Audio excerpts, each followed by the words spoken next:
ସମସ୍ତଙ୍କୁ ମୋର ଶୁଭ ସନ୍ଧ୍ୟା। ତାହେଲେ ଆଜି ଆମେ ଦେଖିବା ନାଉନ୍ କାହାକୁ କୁହାଯାଏ, ପ୍ରୋନାଉନ୍ କ'ଣ, ଆଡଜେକ୍ଟିଭ୍ କ'ଣ, ଆଡଭର୍ବ କ'ଣ, ଭର୍ବ କ'ଣ, ଏସବୁ ଆଜି ଆମେ ଦେଖିବା। ତାହେଲେ ପ୍ରଥମେ ଦେଖିପାରିଥିବେ ଇଂଲିଶ ପାର୍ଟସ୍ ଅଫ୍ ସ୍ପିଚ୍। ତାହେଲେ ଏଠାରେ ଇଂରାଜୀ ଏବଂ ଓଡ଼ିଆରେ ମଧ୍ୟ ଦିଆହେଇଛି। ଭଲ ଭାବରେ ଆପଣମାନେ ନିଜେ ମଧ୍ୟ ବୁଝିପାରିବେ। ତାହେଲେ ଦେଖିପାରୁଥିବେ ନମ୍ବର 1ରେ ଆମର ନାଉନ୍ସ।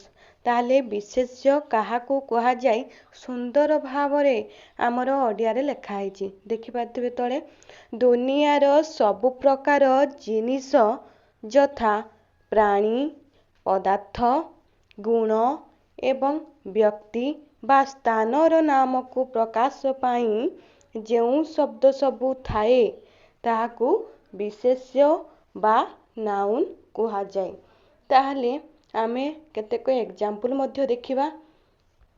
ତାହେଲେ ଦେଖିପାରୁଥିବେ ଏକ୍ଜାମ୍ପଲ୍ ପ୍ରାଣୀର କେତୋଟି ଏକ୍ଜାମ୍ପଲ୍ ଦିଆହେଇଛି ମ୍ୟାନ୍, ମଙ୍କି, ଟ୍ରି, ଏସବୁ ଅଛି ଆମର ପ୍ରାଣୀ। ତାପରେ ପଦାର୍ଥରେ ସ୍ୟାଣ୍ଡ, ଆଇରନ୍ ଇଟିସି ହେଲା ପଦାର୍ଥ। ଗୁଣର ହନେଷ୍ଟି, ଟ୍ରୁଥ୍, ଏସବୁ। ନାମର ରାଜେଶ, କଟକ, ଏସବୁ ହେଉଛି ନାମବାଚକ।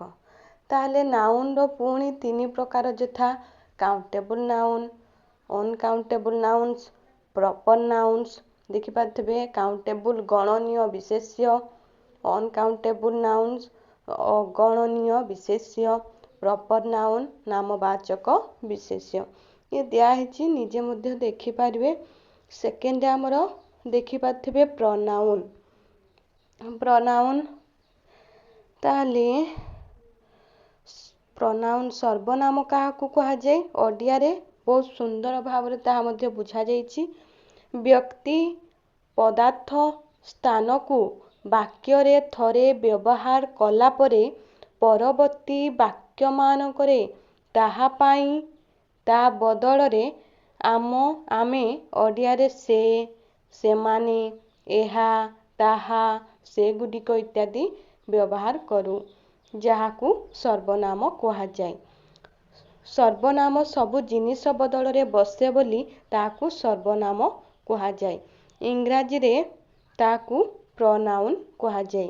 ପ୍ରୋ ଅର୍ଥ ଫର୍ ବା ପାଇଁ, ନାଉନ୍ର ଅର୍ଥ ବିଶେଷ୍ୟ, ଅର୍ଥାତ୍ ଯାହା ବିଶେଷ୍ୟ ପାଇଁ ବା ପ୍ରତି ବଦଳରେ ବ୍ୟବହାର କରାଯାଏ।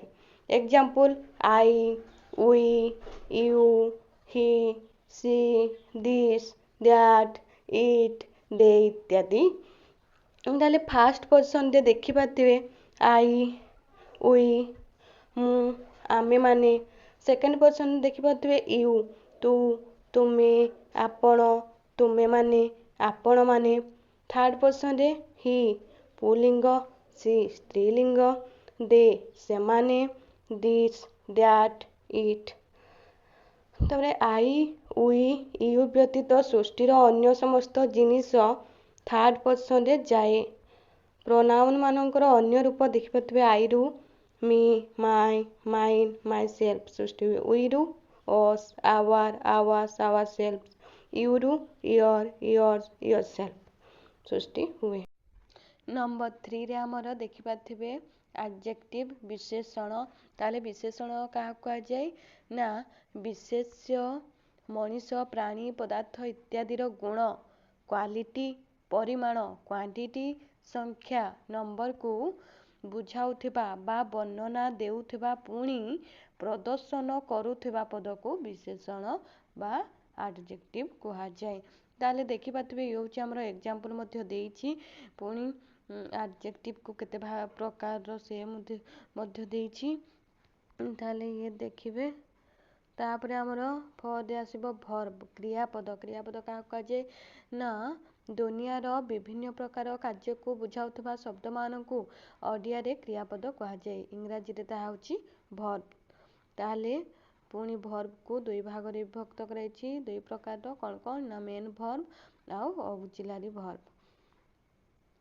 ଇଏ ଥିଲା ଭର୍ବ।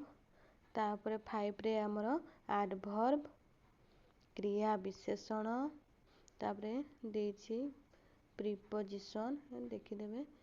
ତାପରେ